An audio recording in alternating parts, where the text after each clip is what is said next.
Pastor James, I have a very important question for you. Shoot, Pastor C. Pastor James, which of your sons is your favorite? That is an insane question. No, It is. even if you have one, you don't answer that. That is terrible parenting. Well, Who do you think you are? it is a biblical question, Pastor James, and you might not be willing to name your favorite child, but the Bible is always willing to name the parent's favorite. Oh, like when? So there were a couple of times actually in the stories that you and I have already recently talked about. Oh, So right. I didn't watch those. Rebecca, as I recall, had a favorite son. Yes, Jacob. Yep. Jacob was Rebecca's favorite. And now in today's reading, we hear that Joseph is the favorite son of Jacob slash Israel. And how did that work out? Poorly, actually, very poorly, because although Joseph doesn't handle it well, Joseph doesn't handle being the favorite well. After uh, Jacob gives Joseph a coat, a very special coat. It A might be a coat of coat of many technicolors, as I remember. might be a coat with long sleeves. Our translation now reads an ornamented coat. We're not Yeah. exactly sure, but we know it's a coat that means A, he's the favorite, and B, he doesn't have to do any manual labor. And then he rubs it in his brother's face that he's the favorite. This is a bad idea, in case you were curious. So his brothers sell him into slavery. What? And you, I do believe, Pastor James, had an interesting analysis, an interesting finding, an interesting thought about the people who buy and then resell Joseph. Yeah. So again, going along with your theme that you've reminded me of favoritism in this story. So Joseph is the favorite, does not come off well, and I am actually a big believer. I joked about it a minute ago in Joseph and the Amazing Technicolor Dreamcoat. It actually gets a lot right, including how grating Joseph is. We're all Your pastor's probably scared to tell you this, but I will say it. He goes on bragging about these dreams he has that they'll all bow down, all his brothers will bow down to him, and then he blabs and blabs and blabs about it. Um, Even irritating his father.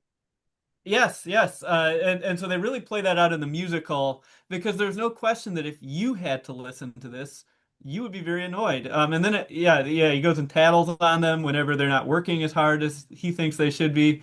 So then what happens is, remember, his brothers are the other tribes of Israel, so he has 10 brothers at this point, and they basically hatch a plan to kill him. And this is very much spearheaded by Judah, who's kind of the other favorite in the story. Judah will go on, of course, to become the nation of Judah. That'll be the kind of viewpoint of the rest of the Old Testament. Um, and they finally say, well, that sounds harsh, and we can't make any money off him if he's He's dead. dead. So very, Ruben, I very think, plays American thinking there to this day. Ruben, I think, Yes, plays a part in that.